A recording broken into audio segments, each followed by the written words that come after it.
आप सभी लोगों को शारदीय नवरात्र की हार्दिक शुभकामनाएं।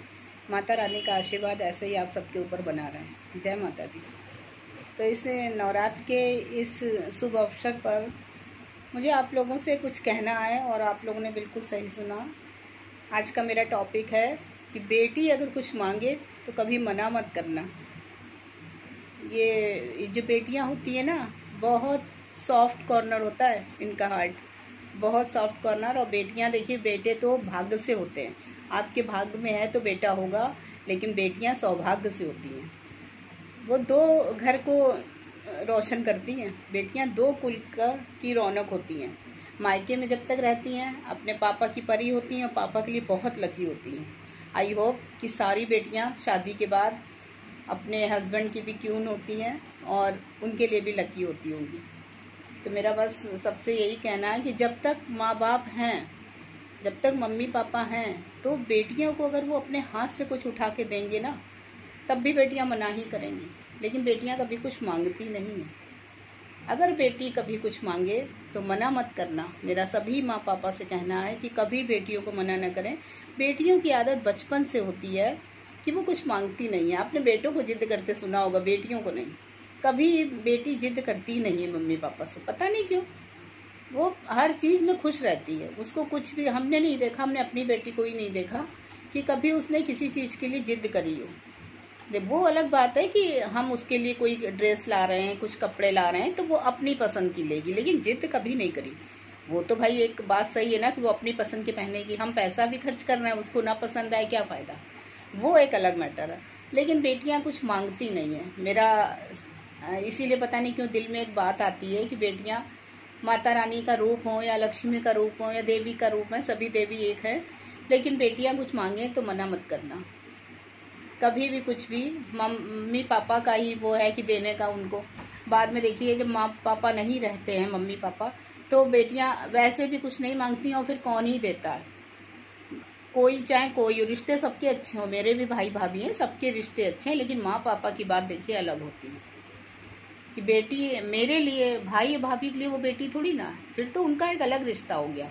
लेकिन बेटी मेरे लिए, जो बेटी है ना, बेटी का जन्म, वो सभी मम्मी पापा को बेटियों को बिना मांगे ही देना चाहिए। मांगने की बात तो अलग है कि वो मांगे तो मना नहीं करना, वो तो अलग बात है, लेकिन बिना मांगे ही देना चाहिए।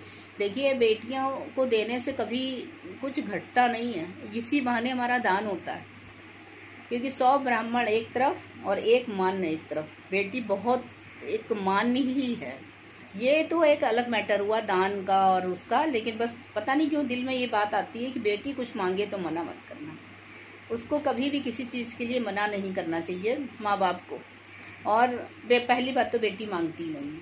हम जो कुछ भी उन्हें देंगे, वो अब तो इतनी बच्चे बड़े हो गए हैं कि नहीं नहीं हमें नहीं चाहिए, अरे मम्मी क्या है, वो आप अपना भी सब हमको ही दे के चली जाए। ये अब नेचर हो गया है बच्चों का। तो बस यही सभी मम्मी पापा से एक दिल में ऐसे फीलिंग्स आती है कि बेटी को हाथ उठा के हम जो दे देंगे वो ले लेगी। वो कभी किसी चीज़ के लिए जिद नहीं करेगी और मांगेगी नहीं। इसीलिए बस ये लगता है, क्योंकि बेटी सही में देखिए सौभाग्य से होती है। बच्चे औलाद तो देखिए दोनों सही हैं, बेटे या बेटी में कोई फ़र्क नहीं है। आजकल के ज़माने में बेटी भी वही जॉब कर रही है और बेटा भी जॉब कर रहा है। कोई ऐसा नहीं है, दोनों अपने पैरों पे खड़े हैं, सेल्फ डिपेंडेंट हैं। ऐसा कुछ नहीं है कोई मेरे पे डिपेंड हो। तो तब भी लेकिन बेटियों के लिए फिर भी लगता है कि बेटी कुछ मांगे तो मना मत करना। और यही मेरी एक फीलिंग्स है जो मैं आप लोग के साथ शेयर करती हूँ। मुझे आज का टॉपिक एक पता ही नवरात्र के एक पहले दिन ऐसा लगा कि बेटी भी एक देवी का रूप है। बेटी कुछ बहू भी बेटी की तरह होती है। लेकिन मायके की बात मैं बोल रही हूँ कि मायके में अगर मम्मी पापा हैं, जब तक माँ पापा जिंदा हैं, तब तक बेटियों को बिना मांगे ही अपने आप ही सब कुछ करते रहे। हमें पता है कि बेटी को कुछ देंगे तो वो मना कर देगी, उसको पता चल जाएगा। इसलिए कोशिश यही करना चाहिए कि बेटी कुछ मांगे तो मना मत करना।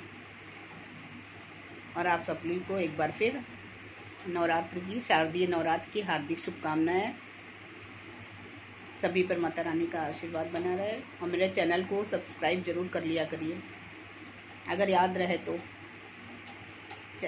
नोटिफिकेशन आपको मिलेंगे तो आप मेरे ऐसे फीलिंग्स सुनेंगे।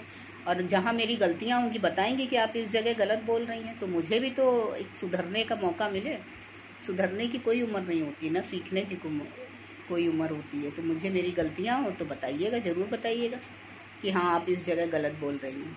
तो मैं चाहती हूँ कि लोग हमको कमेंट्स करें, कमेंट्स आएंगे तभी तो मैं कुछ सीखूंगी। मुझे लग रहा है मैं बहुत सही हूँ, आई एम द परफेक्ट, तो ज़रूरी नहीं है कि मैं परफेक्ट अपनी नज़र में हूँ, सामने वाले की नज़र में भी हूँ। इसलिए कोशिश करिएगा कि मेरी गलतियाँ मुझे बताएं, कमेंट्स करें, लाइक करें, मेरे चैनल को सब्सक्राइब करें। Thank you. जय माता दी।